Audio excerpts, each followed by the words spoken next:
oyentes de Radio Sefarad y bienvenidos una semana más a Mensuario Identidad. En esta ocasión tenemos con nosotros a Raquel Sieleniek, que es colaboradora del Mensuario Identidad, licenciada en Psicología y psicoanalista. ¿Qué tal, Raquel?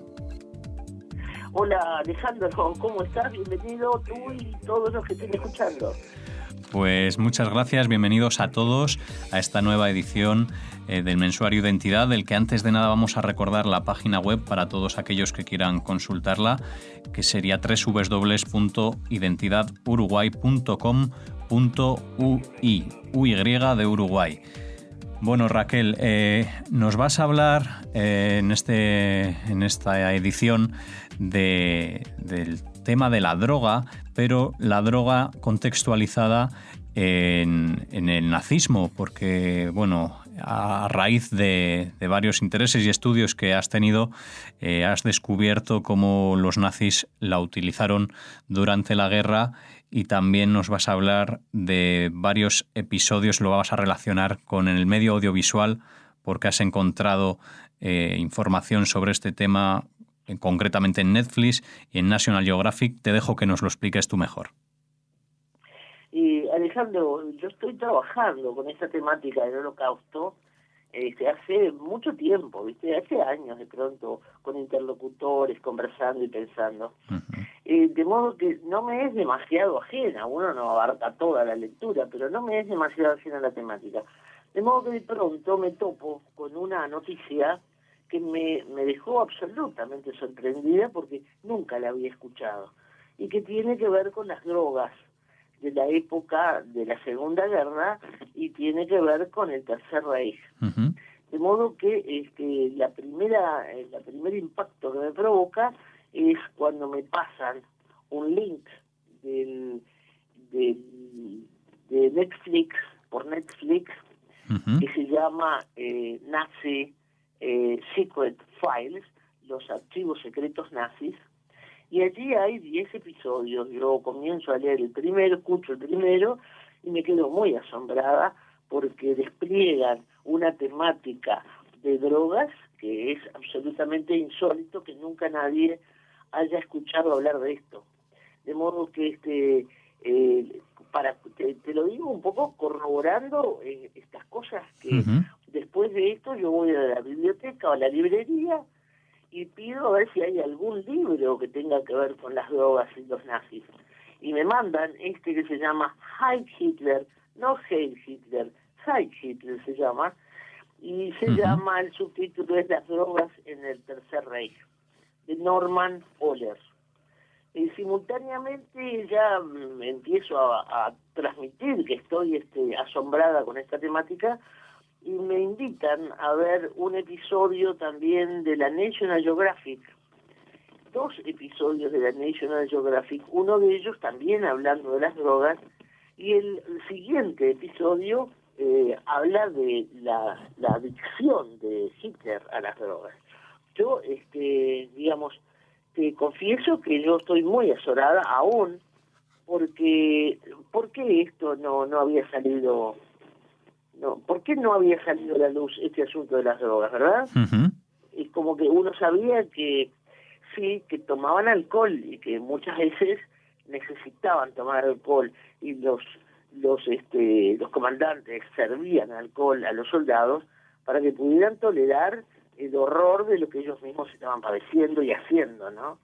De modo que de lo del alcohol sí había escuchado, pero ningún otro autor habló de drogas.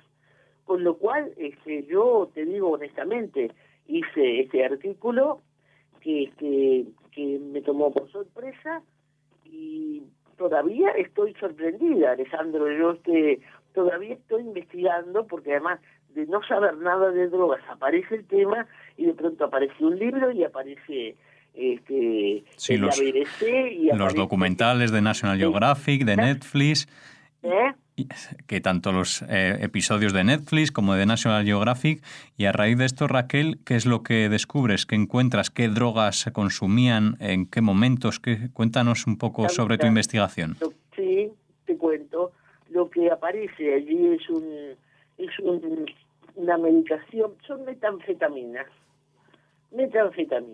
Eso que, te digo, alguna colega que es psiquiatra me decía que está muy sorprendida porque pensó que las anfetaminas tenían lugar en el 1960. O sea que antes de la guerra que estuvieran las anfetaminas, también provoca una sorpresa. Las anfetaminas es lo que a veces los estudiantes tomábamos o toman para poder pasar toda la noche estudiando, para no cansarse, para no dormirse, que podés pasar sin comer, sin descansar, sin dormir y seguir adelante, ¿no? De modo que en ese sentido marcan una medicación que se llamó Pervitin en su época, y que parece que la tomaba el mundo civil también, porque estimulaba a la gente. En una época, ¿viste? Estoy hablando de 1920, en una época en que toda Europa estaba en una cosa maníaca después de la Primera Guerra, ¿verdad? Claro, o sea que estamos hablando ya incluso una década o unos 12, 13 años antes de que Hitler llegara al poder. Exactamente, años antes, en esto, tal vez estoy apresurándome en 1920 y capaz que esto empieza un poco más tarde, pero de todas maneras es antes de la guerra. Y la gente empieza a tomar esas anfetaminas, esos energizantes, ellos le llaman así, venden el Pervitin como energizante. Y la gente empieza a comprar. En determinado momento, al menos es lo que cuentan, ¿verdad, Alejandro?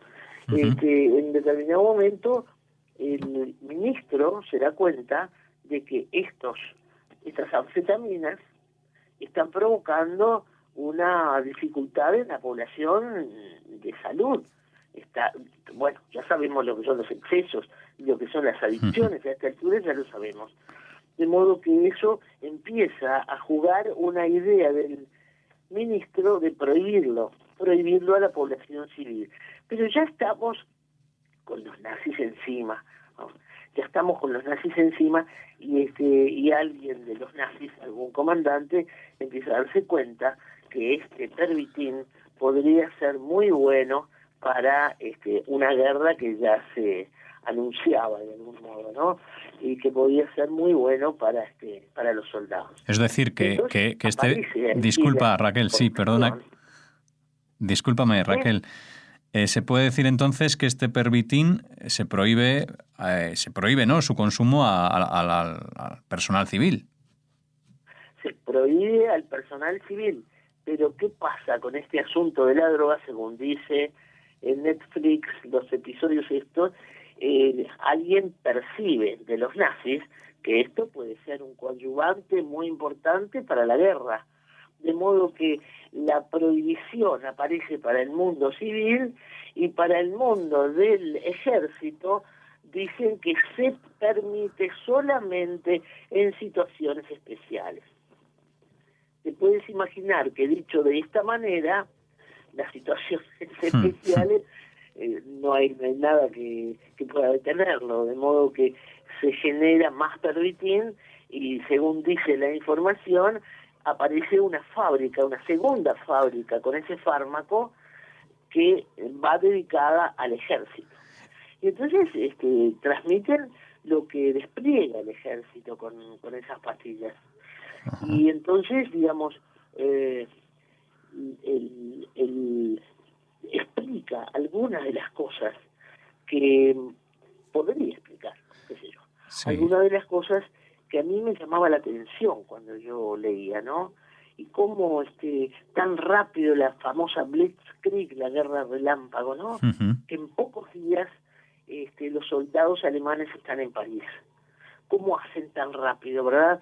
Entonces, si tú pensás en esta droga, podés pensar, ¿cómo no?, que las metanfetaminas hacen que, dice acá, podían andar 160 kilómetros por día, claro, sin comer, sin dormir, sin descansar.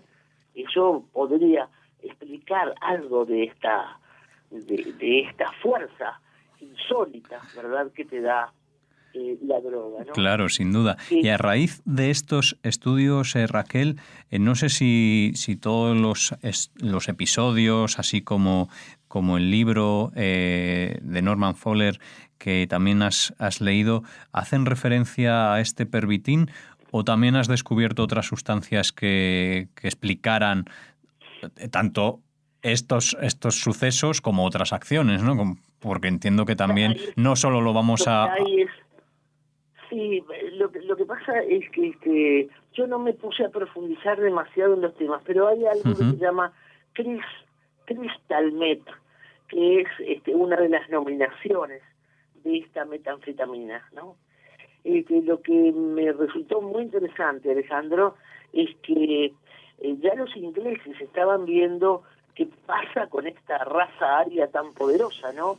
¿Cuál es el secreto de la raza aria que arrasa de esta manera, pasa por encima de la lógica de la fuerza de un soldado y encuentran la solución o descubren qué pasó cuando uno de los cazas alemanes cae en territorio aliado, no me acuerdo en cuál territorio, y descubren en su kit que lleva consigo, por si cae, por si necesita ayuda, su auxilio médico, descubren una serie de cosas, y una de las cosas que descubren precisamente es una cajita con unas pastillas que no sabían qué era lo que tenían, pero con una advertencia que decía, cuidado, decía, esto puede provocar un shock psíquico. De modo que allí se dan cuenta de que estábamos hablando de un procesador, acelerador de la capacidad de la resistencia, ¿verdad? Y de la violencia también. De modo que ellos mismos, los ingleses mismos, empiezan a experimentar y logran una droga que hasta el día de hoy se conoce, que es la benzedrina. Entonces ellos también responden de algún modo con este pujo de droga. Yo lo único que te puedo decir, Alejandro, es que todavía me sorprende, te lo estoy contando, y yo estoy sorprendida al punto donde yo tengo la sensación de que deberíamos de investigar un poco más por qué esto no sale a la luz. Claro, esa era mi pregunta. Eso es precisamente lo que nos cuentas, lo que tenía yo en mente. ¿Por qué se ha ocultado o por qué crees que no ha salido a la luz cuando otras drogas como el alcohol, como nos decías al principio, pues se ha sabido que eran utilizadas? Claro, la sensación es esa, porque los historiadores nunca lo detectaron, no les parecía importante, había que ocultarlo, no se sabía, porque son secretos, ¿no? Son archivos secretos nazis. Entonces, ¿qué pasaba con los historiadores? ¿Por qué los historiadores no lo tocan? ¿No? En la explicación que da Norman Ohler es que durante esa época habían muchos descubrimientos que él había liberado a los científicos alemanes, Hitler, ¿no? Había liberado a los científicos alemanes, y que cuando empezaron a darse cuenta de que podían encontrar alguna cosa importante justo ahí encima de la guerra, fue la prohibición de contarlo, de que no saliera al público, de que eso no se supiera. Entonces, yo te digo la verdad, Alejandro, me parece que no dan la talla a una explicación así para silenciar todo esto que pasó, ¿no? De todas maneras me parece interesante porque podría dar cuenta de algunos rasgos inclusive de los nazis, de su manera de actuar, de la violencia y de la rapidez, la brutalidad desplegada, ¿no? Ellos mismos, para obtener de pronto, acusar a sus propios integrantes de saboteo o de traición, fuera verdad o no, ¿no? Entonces es raro, es la prisa, la violencia, la ira, la crueldad. Siempre me llamó la atención porque Hitler siempre está enojado, ¿viste? Siempre está en la ira y en la frialdad, y esto podría ser algo que además agrega a la National Geographic todo lo que el médico de Hitler le administraba diciendo además que la depresión en la cual él se levantaba, si no le inyectaba una medicación, no tenía salida.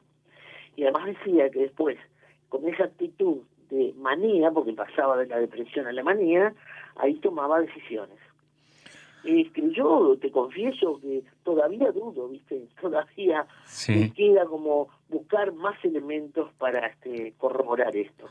Pero aunque no cambie la historia de ninguna manera, alcanza para eso, de pronto es interesante saber que si esto existía, nos explica algunos de los rasgos de personalidad de esta situación. Sin duda, es un tema muy interesante que si no... Hay un contagio colectivo, ¿viste, Alejandro? Hay un contagio colectivo. Si hay una cosa maníaca, que nos damos todos manija, se convierte en la patota y ahí no hay quien la pare, ¿verdad? O sea que hay un fenómeno social de masas que, ya lo dijo Freud, que te lleva y ahí no tenés cómo pararlo.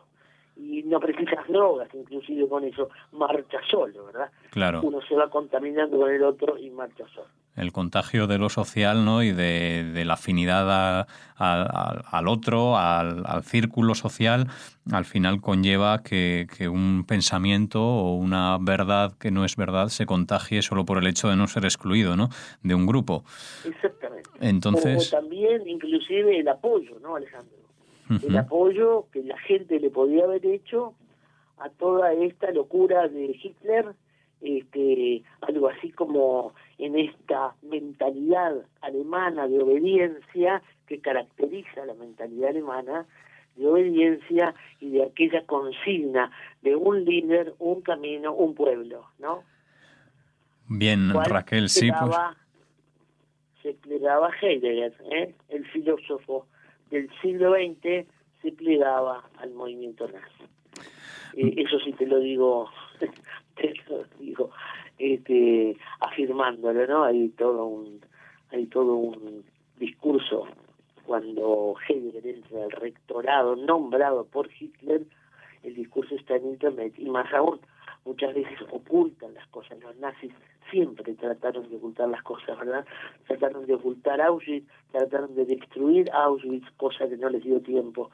Y esto muchas veces aparece en internet, cuando aparece el discurso de Heidegger, a veces borran el principio donde él agradece a Hitler el nombramiento. Bueno, pues un tema muy interesante, la investigación de Raquel Sieleniek. Te agradecemos mucho que hayas compartido con nosotros aquí en Radio Sefarad este tema que estás investigando desde hace tanto tiempo y que aún a día de hoy te sigue sorprendiendo a raíz de todos esos descubrimientos audiovisuales y también escritos que has compartido hoy con nosotros aquí en Radio Sefarad. Muchas gracias, Raquel Sieleniek. Bueno, gracias por escuchar, Alejandro. Yo mantengo la información por un lado y la duda por otro y seguiré trabajando en esto. Muchas gracias por escuchar.